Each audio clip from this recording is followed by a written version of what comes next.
the most intelligent museum that you could ever make or create in this time is, of course, a museum that doesn't exist. And when I say that, I really mean it. And I mean a museum that truly doesn't exist. It has to be a virtual museum, a completely virtual museum, which means that it cannot even have a website. It should be completely non-existent. It can exist only as hearsay, you know. it can only exist because people think about it.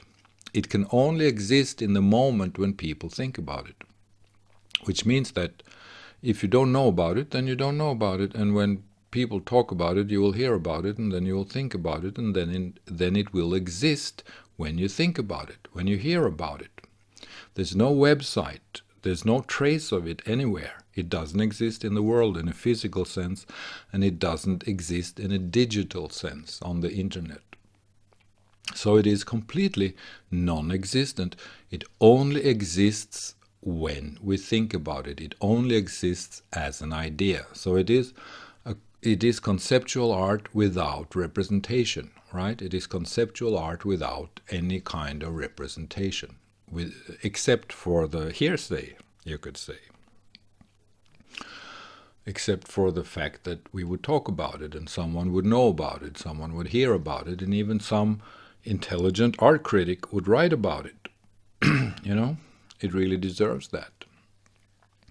And a museum project that could fit the bill, so to speak, a museum project that would be the perfect museum for this completely conceptual, non-existent museum would be my project, actually, the Museum of the Future. In my museum package, in my museum strategy, the Christian Wolther Museum, there are two or several actually museum strategies. There's the Museum of Today, which is the world as it is, which is perception, you know, and what we perceive. And then there's the Museum of the Future, which is an exposition of the human program, which means to show how the human mind and brain works in real time, so to speak. To show how the interpretation machine works inside the brain, to show how the projection machine works inside the brain, to show how we perceive things, to show the workings of the mind-brain system. The human program is the museum of the exposition of the human program. And it's called the Museum of the Future because it is when we see ourselves. The Museum of the Future is the museum that happens, that occurs when we see ourselves.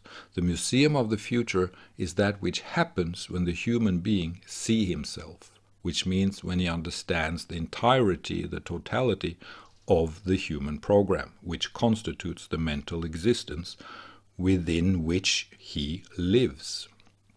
So this is the perfect project for the non-existent museum, the Museum of the Future. So let's take the Museum of the Future, which is the museum of the human program, and put it out there as hearsay. Put it out there as the one and only museum in this world that absolutely does not exist, and it is not allowed to exist. No one can give any representation of it because that would be fake. We have to respect the fact that it is completely and utterly and totally non-existent. So it is the Museum of the Future which is the most intelligent museum in the world today. And the Museum of the Future is that which happens inside the human being when he or she understands the totality of the way that the human program works. When we see ourselves, when we understand the brain, when we understand the mind, when we understand how everything works within us, that is the Museum of the Future. To see how it is that we see and why it is that we see in the way that we see. When we see this, then we enter the entrance of the Museum of the Future. And this museum should, of course, in the most brilliant state, in the most ideal state, it should only be a virtual museum. It should not have a representation. It should not be in this world. It should not be a building. It should not be something that can be seen or perceived in the real world. It should not stand in its splendor on Fifth Avenue, although that would be very perfect, although that would be the wonderful, great idea. But if we can do that in a virtual sense, if we can put this museum in its own pure splendor on Fifth Avenue, next to the Guggenheim or somewhere else, that would be perfect. If it could exist and non-exist at the same time, if it could be and not be at the same time, if it could be completely virtual and yet have some kind of representation in this world, that would be the best solution. So perhaps it could be a part of the Guggenheim, or it could be inside the Guggenheim. Just put a box in there, or even maybe not even that.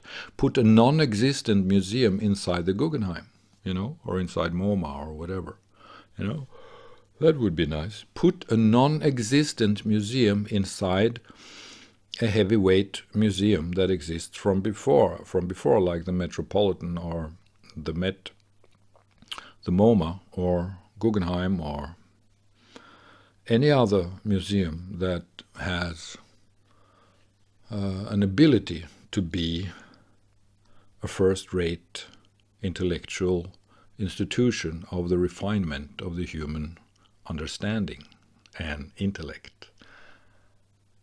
Right. So that is the Museum of the Future, and that is the most intelligent museum in the world today. I created it 30 years ago.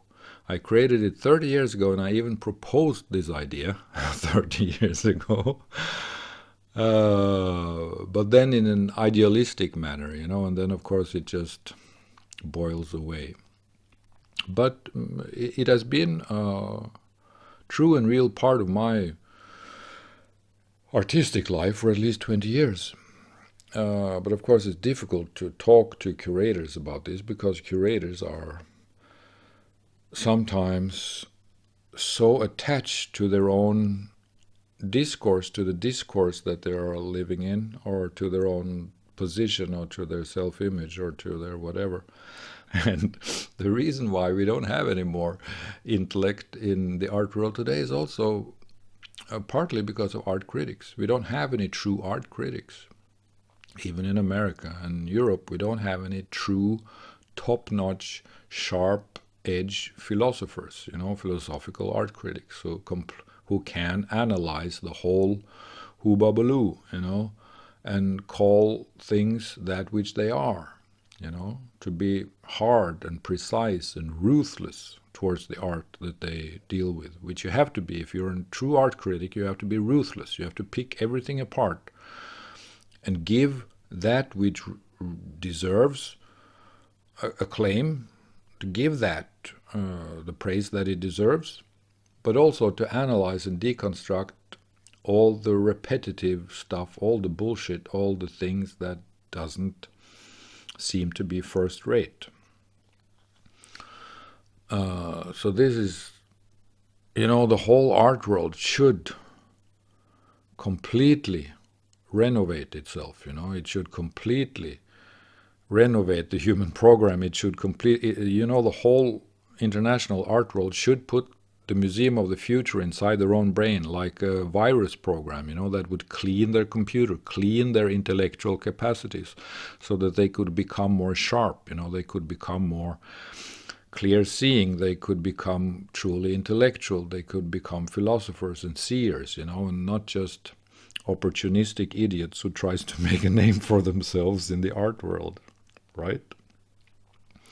That is really important, and it is actually a completely perfect idea, because it does not violate any country's censorship, because there are so many countries in this world where art is practically not legal. You cannot be a practicing artist in half of the world. You cannot express yourself clearly. It's simply not allowed to be an artist. It's not allowed to reflect on society. It's not allowed to open up a taboo. And that means that art is useless. Art cannot do anything, because if art cannot be truth, if art cannot enter the true analysis of society and life and of the world itself, then art is useless. Then it doesn't make sense to be an artist, which means that it doesn't make sense to be an artist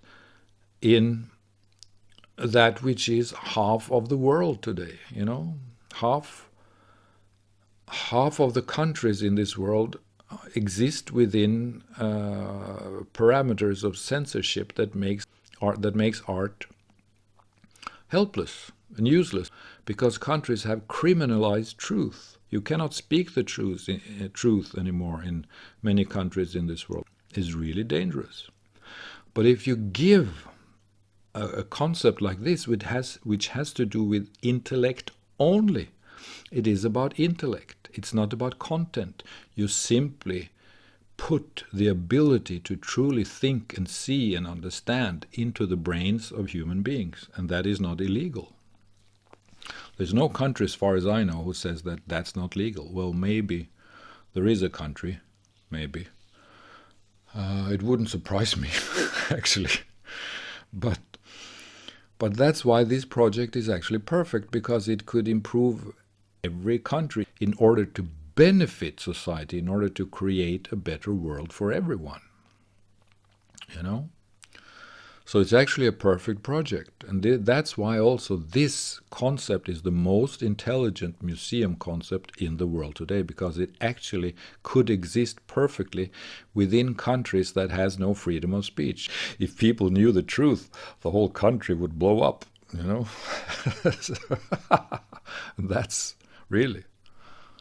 That's a real truth. Many countries in this world are like that, and I know that firsthand. I know that very well. So that's just how it is. So you could say that the most intelligent project for a museum in this world would be the Museum of the Future, which is the exposition and the understanding of the human program in its totality, how the human mind-brain system works in real time, how the projection machine works, how the projection machine is fed by the workings of the interpretation machine that's already is installed in the brain, and how this interpretation machine relies on the paradigms and narratives and language games and concepts and belief systems that's already there, and that which has already conditioned the ground on which the interpretation machine works. So this is intellect for you, and this is something that every museum should be interested in, every curator should be interested in, and of course every art critic should be interested in it, and every country that has any interest in improving society should have an interest in it as well. But as we know, that's not always the case, because no one takes responsibility for the improvement of society. It's just like that. Well, anyway, the most intelligent project for a museum in this world is the museum which doesn't exist at all, other than in the mind of people when they hear about it or think about it, and or when we see ourselves as participants in the human program, when we see ourselves as actors or witnesses of that which happens in the human program itself. When we have clear self-insight, when we see the machinery that constitutes the world as we experience it, when we see how the machine that we have in our own brain is producing the world as we experience it, and how we think and how we believe in things, and how we delude ourselves, and how we communicate, how we produce knowledge, how we produce content, how we produce belief systems, how we attach to things. When we see all of these things and have self-insight, that's when the Museum of the Future exists, and it exists only then.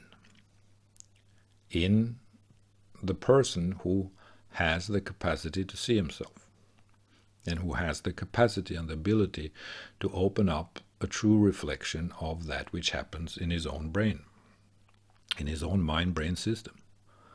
When he's brave enough, sincere enough, and good enough, and smart enough to understand how the human program works. That's when the Museum of the Future comes into being. So, this was a presentation of the most intelligent museum project and concept in the world today, in the 21st century. Thank you very much. Thank you.